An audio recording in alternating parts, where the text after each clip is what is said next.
प्रिय भक्तजनों, जय श्री राधे कृष्णा। आप सबका हमारे चैनल मधुर एहसास में स्वागत है। आज हम आपको पाप मोचनी एकादशी व्रत कथा सुनाएंगे। एकादशी का व्रत जो कि भगवान विष्णु और भगवान कृष्ण को बहुत प्रिय होता है, इसे एकादशी या ग्यारस व्रत के नाम से भी जाना जाता है। हर एकादशी व्रत का अपना अलग महत्व होता है। इसी प्रकार चैत्र मास में पड़ने वाली पाप मोचनी एकादशी का अपना विशेष महत्व है। जो भी भक्त सच्ची श्रद्धा और नियम के अनुसार पाप मोचनी एकादशी का व्रत करते हैं तो इस व्रत के प्रभाव से व्यक्ति के सभी प्रकार के पापों का नाश होता है। यदि कोई भी जीव मृत्यु से पहले दुखी है तो इस एकादशी व्रत का संकल्प करके उसके कान में कह दे तो वो महापाप जीव भी मोक्ष पा लेता है।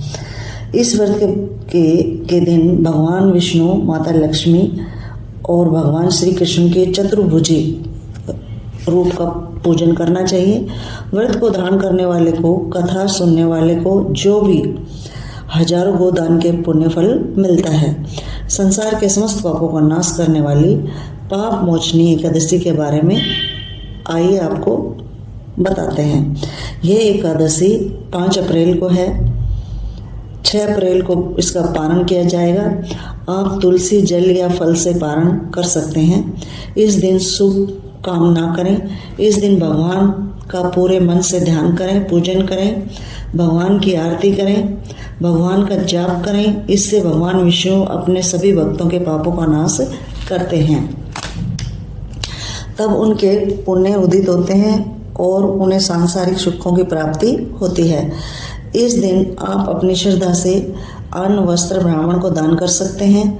बोलो विष्णु भगवान की जय, माता लक्ष्मी की जय, भगवान श्री कृष्ण की जय, देवी देवताओं की जय। महाराज युधिष्ठिर ने भगवान श्री कृष्ण से कहा कि हे प्रभु, आप मुझे पाप मोचनी एकादशी के बारे में बताइए। कृष्ण भगवान ने कहा, राजन, चैत्र पक्ष में पाप मोचनी एकादशी है। इस व्रत के प्रभाव से मनुष्य पाप मुक्त हो जाता है और अष्टसिद्धि को प्राप्त करता है। इस व्रत की कथा इस प्रकार है। अनेक वर्षों पहले देवताओं के कोषाध्यक्ष कुबेर के पास बहुत सुंदर उपवन था। इस उपवन में भोलेनाथ के परम भक्त मेधावी तपस्या कर रहे थे।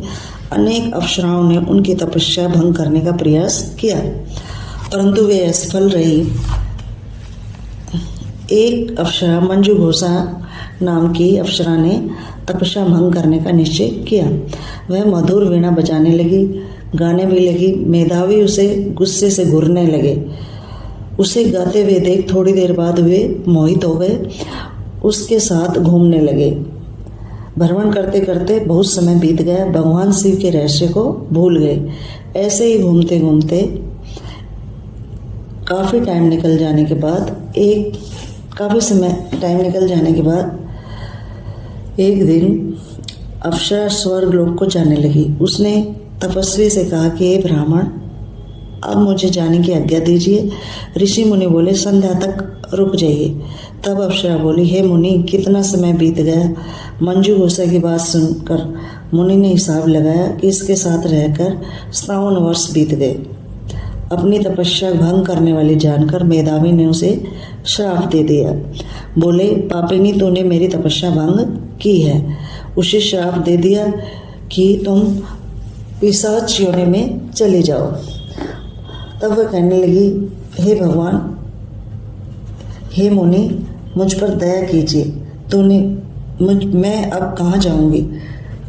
तब मुनि ने कहा, तूने मेरी कठोर तपस्या भंग की है। चैत्र पक्ष में जो एकादशी आती है तुम उसका व्रत करो, इससे तुम्हारे सब पापों का नाश हो जाएगा।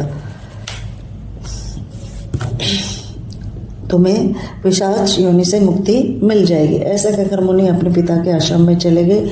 उन्हें देखकर पिता ने कहा कि बेटा, यह तुमने क्या अनर्थ कर दिया। तूने तो अपने पुण्यों का नाश कर दिया। वह बोले, पिताजी, मैंने पाप किया है। अब मैं अपने पापों का दंड भुगतूंगा। तुम्हारे पाप। तब उसके पिता ने कहा, चैत्र मास के कृष्ण पक्ष में पाप मोचनी एकादशी आती है। तुम उसका व्रत करो, तब तुम्हारे सारे पाप नष्ट हो जाएंगे। मेधावी मुनि ने विधि विधान से व्रत किया, उनके सारे पाप नष्ट हो गए और वे तपस्या में परिपूर्ण हुए। इसी प्रकार मंजू घोषा ने भी बड़े मन से इस व्रत का पालन किया और उसको पिशाच योनि से मुक्ति मिल गई। वह दिव्य रूप धारण करके स्वर्ग लोक में चली गई। इसलिए जो भी मनुष्य इस पाप मोचनी एकादशी का व्रत करता है उसके सभी पाप नष्ट हो जाते हैं और पुण्य का फल मिलता है। बोलो जय श्री हरि कृष्ण।